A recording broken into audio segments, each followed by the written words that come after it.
দক্ষিণ কাজিরহাট মন্দির নির্মাণ প্রকল্পে উন্নয়নের স্বার্থে মন্দির কমিটির হাতে 1001টি টাকা উপহার করলেন। সবাই মিলে একবার নিতাই গৌর প্রেমানন্দে হরিবল হরিবল।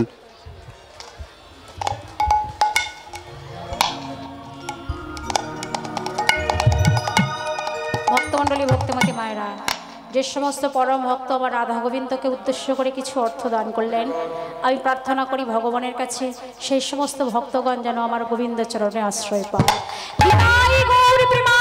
হরি হরি হরি বল, হরি বল, হরি বল।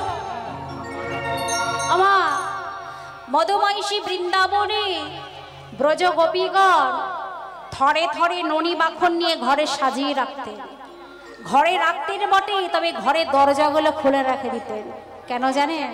যেন গোবিন্দ এসে ওই নবনী একটু সেবা করে যায়। কেন না, গোবিন্দ যদি নবনী সেবা করে তবে তাদের বেচা কেনাটা ভালো হবে। তাই তো গোবিন্দকে উদ্দেশ্য করে আমরা যাই করি না কেন সেটা অবশ্যই সফল হবেই হবে। তা গোবিন্দকে উদ্দেশ্য করে ব্রজগোপীগণ সবাই মিলে বলতেন, হে গোবিন্দ, মুরলীর ধ্বনি করে তুমি আমাদের ডাকলে মধুময়ী বৃন্দাবনে, সমস্ত সম্পর্ক ত্যাগ করে আমরা তোমার কাছে এসেছি, তাও তুমি একবার দর্শন দাও। তোমার চরণ ছাড়া আর আমরা কিছুই চাই না। ব্রজগোপীগণ সবাই উচ্চস্বরে আমার ভক্তের ভগবানকে উদ্দেশ্য করে বলতেন,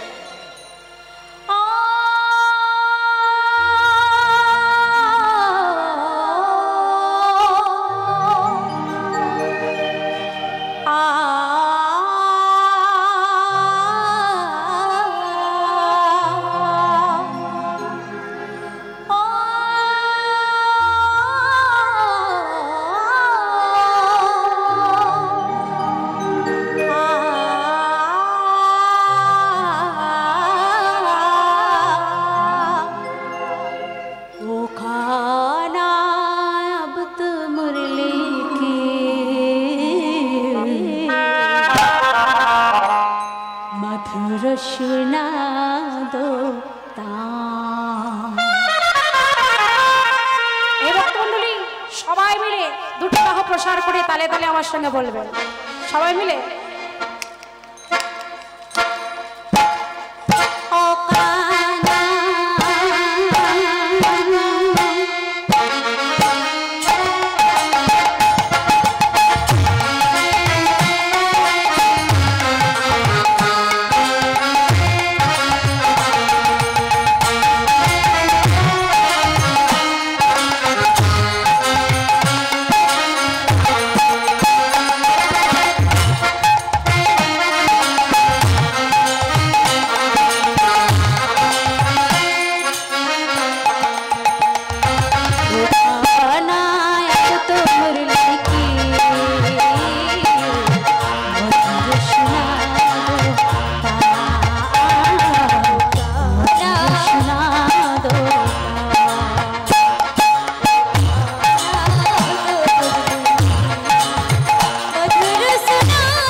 सबसे रिश्ते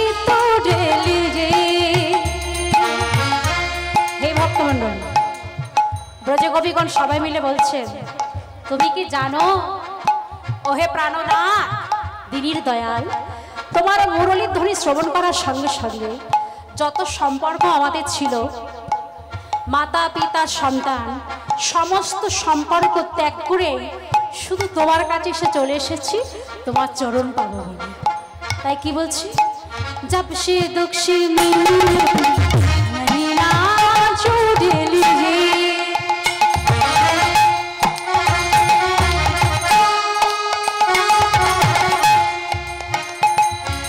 क्या मैया को बाबुल सबसे रिश्ते तोड़ लीजिए, तेरे मिलन को व्याकुल है, तेरे मिलन को, तेरे मिलन को व्याकुल है,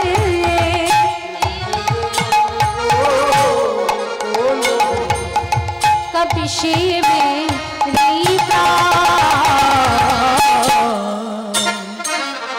मधुर सुना दो, मधुर सुना दो।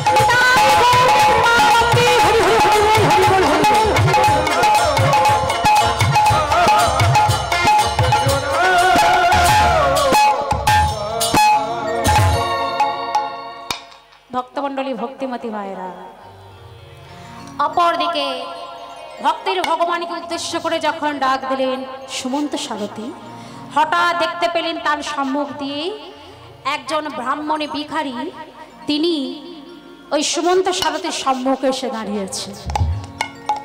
সারথীকে দেখে বলছে, ওহে ও সারথী, তোমার রথে পরিপূর্ণ এগুলো কি গো? মণিমাণিক্য, আমায় দাও না একটু, আমায় একটু ভিক্ষা দাও গো, একটু তুমি আমায় ভিক্ষা দাও ওই মণিমুক্ত। কেন জানো, আমার ঘরে যারা যারা আছে আমার সন্তানেরা, তাদেরকে ভালো করে আমি পেট ভরে খেতে দিতে পারিনি, তুমি আমায় কিছু দান করো। সুমন্ত সারথী বলছে, দাঁড়াও দাঁড়াও দাঁড়াও, তোমাকে দেখে মনে হচ্ছে তুমি ব্রাহ্মণ, তোমাকে দেখে মনে হচ্ছে তুমি ব্রাহ্মণ, তুমি যাজন ক্রিয়া না করে ভিক্ষাবৃত্তি অবলম্বন করেছো কেন? বলে, কেন করেছি জানো, পুজো পাঠ করেও আমার সন্তানদের আমি পেট ভরে খেতে দিতে পারিনি, তাই তো এমনি করে আমি ভিক্ষা করে বেড়াচ্ছি। মনে মনে চিন্তা করছে সুমন্ত সারথী, এমন একজন ব্যক্তির জন্যই আমি অপেক্ষা করছিলাম। বলে, তোমার কটি সন্তান আছে? বলে, আমার 8টি সন্তান আছে। 8টি পুত্র সন্তান আছে বটে, কিন্তু সব থেকে যাকে নিয়ে আমি চিন্তা করি সে হলো আমার ছোট ছেলে কুশধ্বজকে। কুশধ্বজ কেন? সে কি করে? কি করে জানো? কি করে না সে? সারাদিন রাত খাওয়া নেই নাওয়া নেই, কেবল 2টি বাহু প্রসার করে সমবয়সী ছেলেদের সঙ্গে নিয়ে হরি হরি বলতে বলতে সে একেবারে মেতে থাকে। ওকে নিয়েই আমার যত জ্বালা, যত চিন্তা ওকে নিয়ে আমার হয়। মনে মনে চিন্তা করছে, এই তো এমন একজন ব্যক্তিকে আমি খোঁজ করছিলাম। আচ্ছা, তোমার ছোট ছেলেটি দেখতে কেমন? ছোট ছেলেটি দেখতে কেমন জানো? আহা, যেমনই তার কালো বড় বড়, তেমনি তার গান।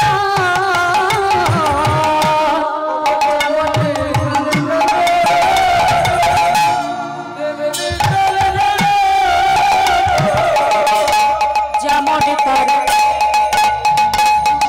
কালো বড়, তেমনি তার গান।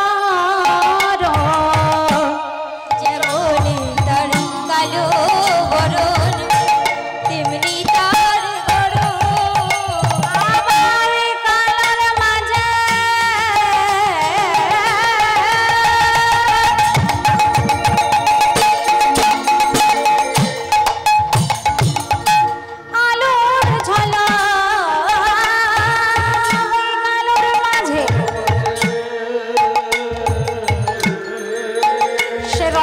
ভালো হতে পারে, কিন্তু তার মাঝে ওই কালোর মাঝে আলোর জ্বালা, মজাই সবার মজাই সবার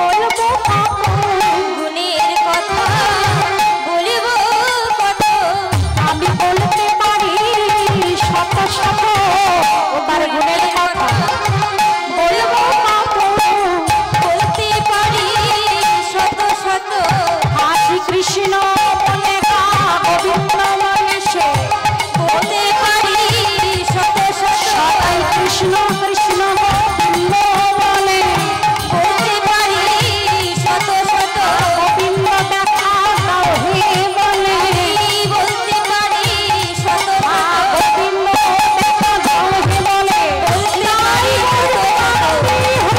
পারি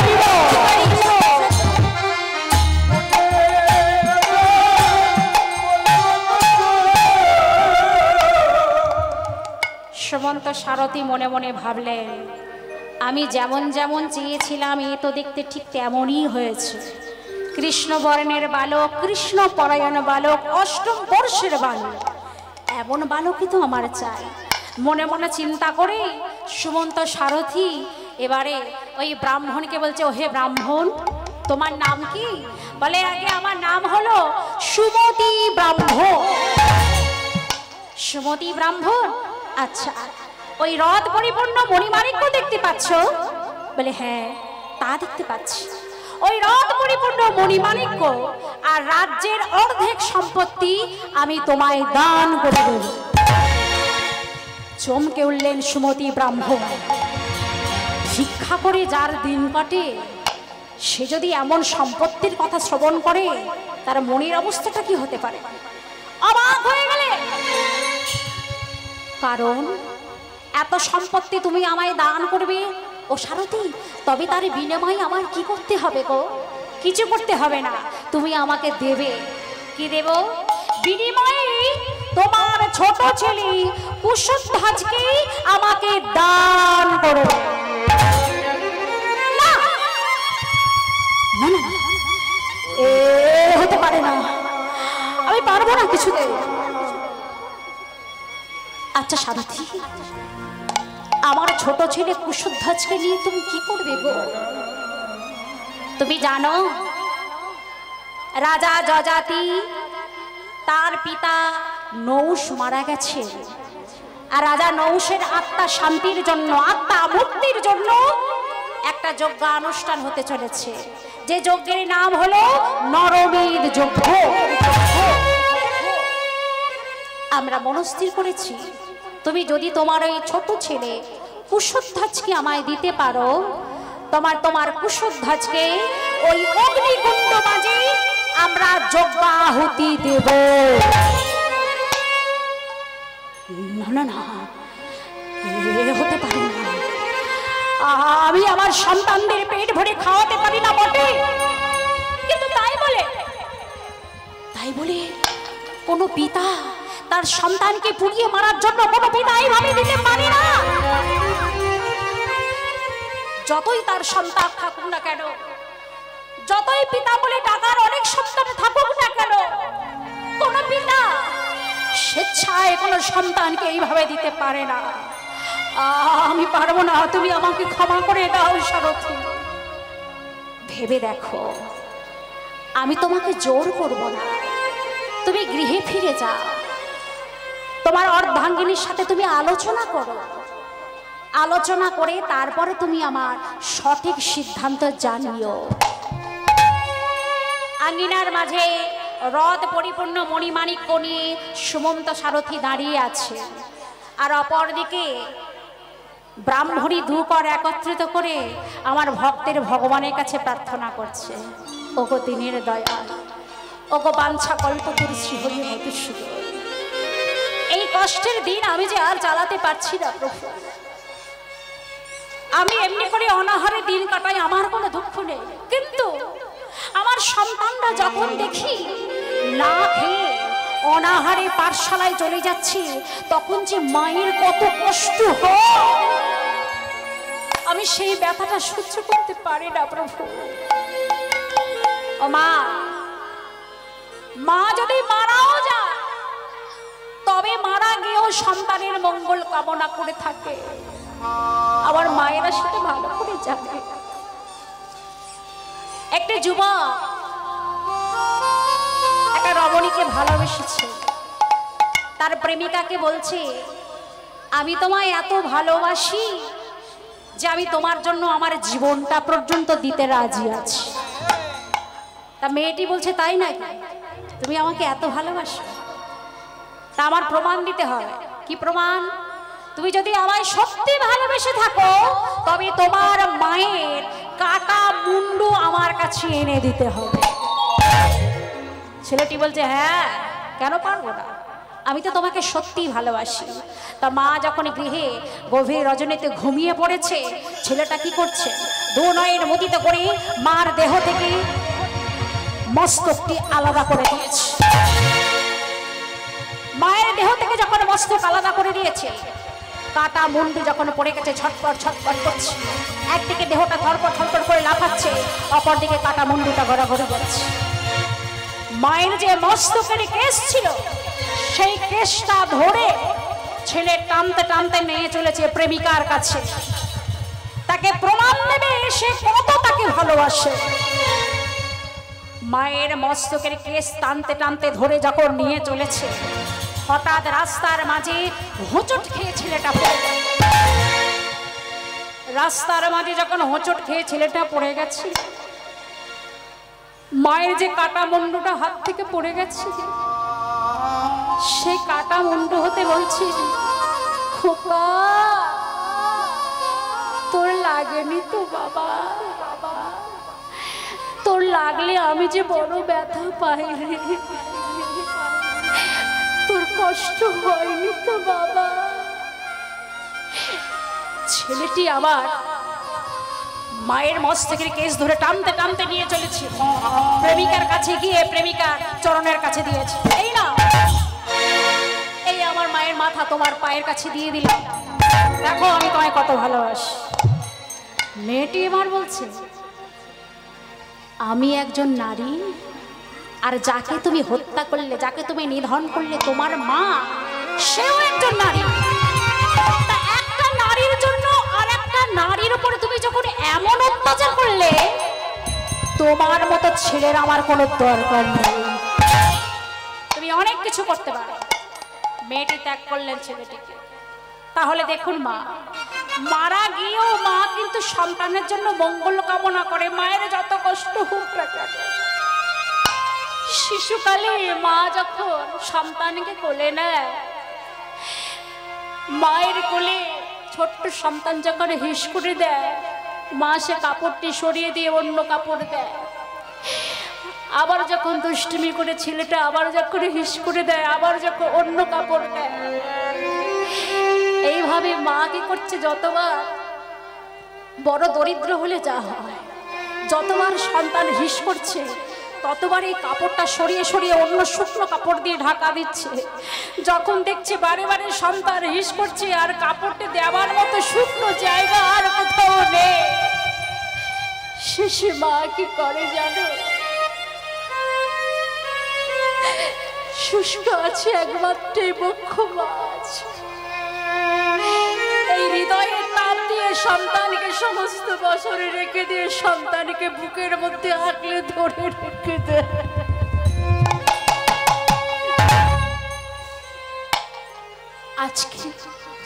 আজকে মা ভদ্রাবতী ব্রাহ্মণী বলছি, আমি সারাদিন অনাহারে থাকি, আমার কোনো কষ্ট নেই, দুঃখ নেই, কিন্তু যখন দেখি আমার ছেলেরা না খেয়ে অনাহারে পাঠশালায় চলে যাচ্ছে, তখন আমার মনে যে কত কষ্ট। দিনের দয়াল এই কষ্ট আমি আর সহ্য করতে পারি না। তুমি কৃপা করো, এই যন্ত্রণা থেকে তুমি আমার মুক্তি দাও। আর কিছু হোক না হোক, আমি যেন আমার সন্তানদের যেন পেট ভরে খাওয়াতে পারি। অপরদিকে সঙ্গে সঙ্গে ব্রাহ্মণ সুমতি উচ্চস্বরে বলে উঠলে, ভদ্রাবতী অর্গল উন্মোচন করো। মা তাড়াতাড়ি করে নয়নের অশ্রু মুছে ফেলে যখনই দরজা খুলে দিয়েছে, স্বামী আসতে বলছে, কই এনেছো? দাও দাও দাও, ভিক্ষা করে কি পেয়েছো তাড়াতাড়ি দাও, আমি আর সহ্য করতে পারছি না। আমার সন্তানরা সব অনাহারে রয়েছে, আমি রন্ধন করে তাদের মুখে তুলে দেব। সুমতি ব্রাহ্মণ কাঁদতে কাঁদতে বলছে, ব্রাহ্মণী আমি পেয়েছি। ব্রাহ্মণী পেয়েছো? হ্যাঁ ব্রাহ্মণী, ওই দেখো আজ আমি প্রচুর ধনরত্ন পেয়েছি। ধনরত্ন? হ্যাঁ ব্রাহ্মণী, তোমার গৃহের সম্মুখে হ্রদে পরিপূর্ণ মণিমাণিক্য আছে। আমি প্রচুর মণিমাণিক্য আজকে পেয়েছি। মণিমাণিক্য পেয়েছো? তুমি তো ভিক্ষা করে মণিমাণিক্য এমন করে পাও নাই। তুমি আজকে কি তুমি কারো ঘরে চুরি করেছো? করেছি, আজ আমি চুরি করেছি ব্রাহ্মণী। তবে আমি পরের ঘরে চুরি করি না, চুরি করেছি আজ আমি আমার নিজের ঘরেই করেছি। নিজের ঘরে করেছো? আমি বুঝতে পারলাম না, আমি কেমন করে বলবো সে কথা। আমি যে মা আর তুমি যে বাবা, বাবা মা, সেই কথাটা কেমন করে আমরা আলোচনা করব? কি কথা? তোমার ছোট্ট ছেলে কুশধ্বজকে আজ আমি বিক্রি করে দিয়েছি।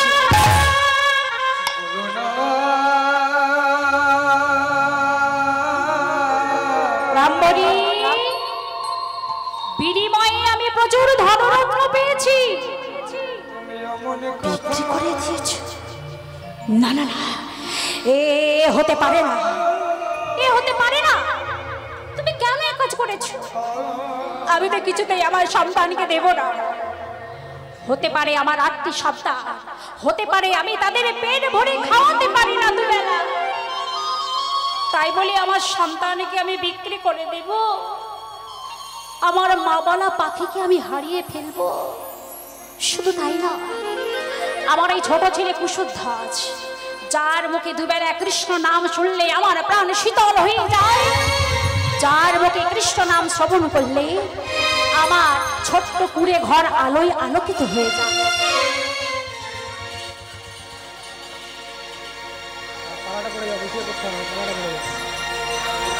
আমার ছোট্ট কুড়ে ঘর আলোয় আলোকিত হয়ে যায়। আমি কেমন করে তাকে দান করব, তাকে বিক্রি করে দেব? আমি কিছুতেই এ কাজ করতে পারবো না। স্বামী দেবতা সুমতি ব্রাহ্মণ বোঝাচ্ছে, দেখো কোন মায়ের গর্ভে যদি কোনো কৃষ্ণপরায়ণ বালক জন্মায়, কোন মায়ের কোলে যদি কোনো কৃষ্ণ ভক্ত বালক জন্মগ্রহণ করে, ধন্য হয় যেমন তার নারী জনম, ধন্য হয় মাতৃকুল, ধন্য হয়ে যায় তার 14 পুরুষ। আর তোমার তো গর্ব হওয়া উচিত, তোমার তো মনে মনে ভাবা উচিত যে আমার মতো রমণী আর নেই, কারণ আমার গর্বের সন্তান সে কৃষ্ণ পরায়ণ, সে কৃষ্ণ নাম করে, সে হরি নাম করে। অর্ধাঙ্গিনীকে বোঝালেন। আর অপরদিকে ছোট্ট কুশধ্বজ, সে পাঠশালায় গেছে বটে, কিন্তু তার পড়াশোনায় আজকে মন বসছে না। বন্ধুদের ডেকে ডেকে বলে, ওরে কেন জানি না আজ আমার পড়তে ভালো লাগছে না, আজ আমার মন বড় চঞ্চল। কেন রে ভাই? কারণ হলো আজ আমি গত রাত্রে একটা স্বপ্ন দেখেছি। কি স্বপ্ন? আমি দেখেছি স্বপ্নে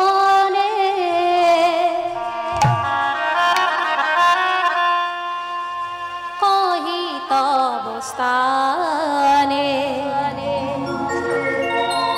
কহিতেছি বারে বারে, দেখেছি স্বপন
দেখেছি স্বপনে কহি তব স্থানে প্রাণে যেন কেঁদে ওঠে। সখা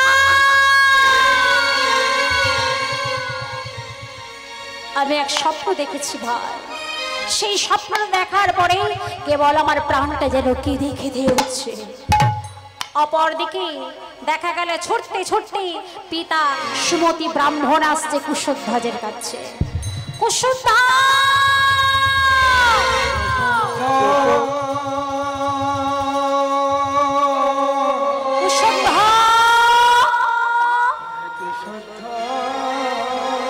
ছুটতে ছুটতে সুমতি ব্রাহ্মণ সন্তানের কাছে এসে সন্তানকে বক্ষ বেঁধে জড়িয়ে ধরল। বারে বারে তার মস্তকে চুম্বন দিচ্ছি, তার বদনে চুম্বন দিচ্ছি, তার অঙ্গে চুম্বন দিচ্ছি। কুশধ্বজ অবাক হয়ে গেছে। বাবা, এমন করে তুমি তো কখনো আমাকে আদর করো নাই বাবা, আজ তবে এমন করে আমাকে তুমি বাড়ি বাড়ি চুম্বন দিচ্ছ কেন, এমন করে আদর করছো কেন? বাবা, আমি তোর হতভাগ্য বাবা, আমি প্রকৃত বাবা হতে পারিনি। নিজের সুখের কথা ভেবে আমি তোকে বিক্রি করে দিয়েছি। বিক্রি করে দিয়েছ? হ্যাঁ বাবা, রাজা নৌসের আত্মা মুক্তির জন্য নরমের যজ্ঞের আহুতি হবি তো। এমন কথা যখনই শ্রবণ করেছে সঙ্গে সঙ্গে ছোট্ট বালক কুশধ্বজ মৃদু হাসছে। বাবা বাবা বাবা বাবা, এত বড় আনন্দের খবর, এত বড় আনন্দের কথা, গৌরবের কথা। বাবা, আমার কর্মের জন্য, আমার যজ্ঞাহুতি দেওয়ার জন্য তোমরা যদি সুখে থাকো, আমি হাসি মুখে তা মেনে নিলাম।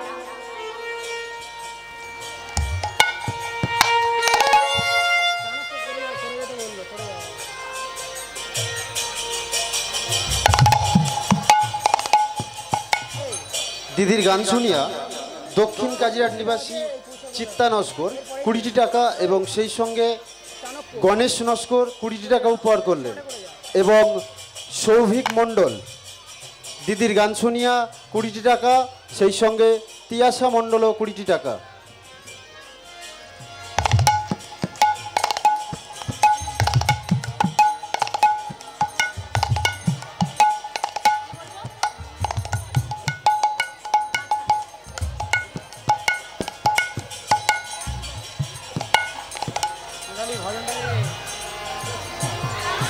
তাড়াতাড়ি তাড়াতাড়ি তাড়াতাড়ি তাড়াতাড়ি তাড়াতাড়ি দিয়ে দাও সব তাড়াতাড়ি।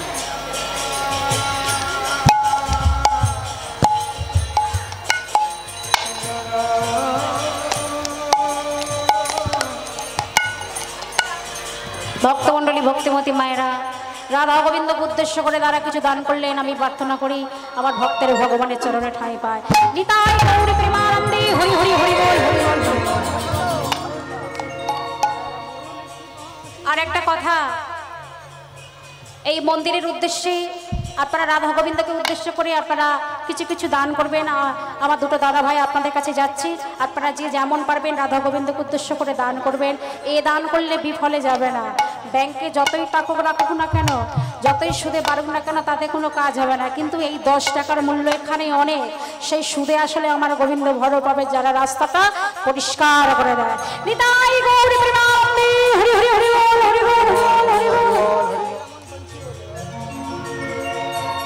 ভক্তমণ্ডলী, ভক্তিমতী মায়েরা, ওমা আর কিছুক্ষণ পরে আমি আপনাদের কাছ থেকে বিদায় নেব। যাব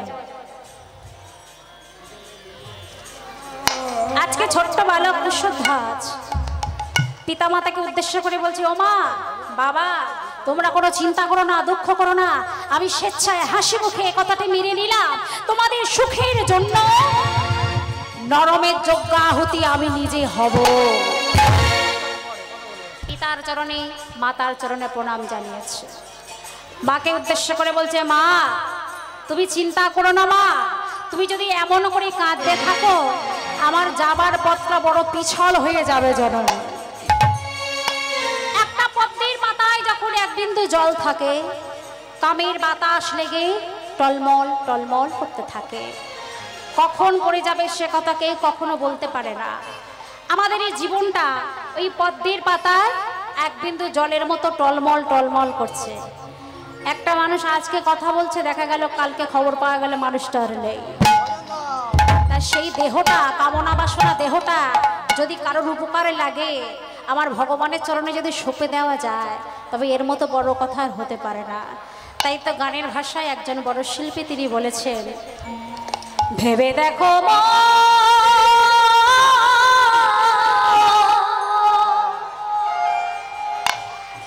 জীবন তোমার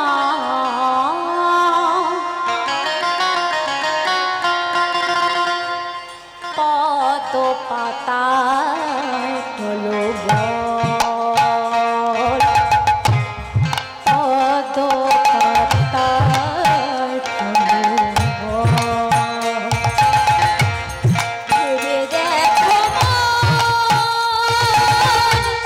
জীবন তোমার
আমরা কিছুক্ষণের জন্য মাতা পিতা সন্তান সবাই এক জায়গায় জমায়েত হয়ে আছি। এই সময়টুকু আপনারা কেউ বৃথা নষ্ট হতে দেবেন না মা। সবাই মিলে আবাল বৃদ্ধা বনিতা রাধে রাধে বলে করতালি দিয়ে শঙ্কর ধ্বনি করলে আমরা সবাই মিলে বলবো। সবাই মিলে আপনারা হাত তুলুন দেখি। সবাই কি বলবো? রাধে রাধে। বৃন্দাবনের পশু পাখি তরুলতা তারাও কি রাধে রাধে বলে? চলুন আমরা সবাই মিলে বলবো। মেরা মনে পঞ্ছি বলে বলে ওরে বৃন্দাবনে যাও, ব্রজ কি লতা পাতা রাধে রাধে।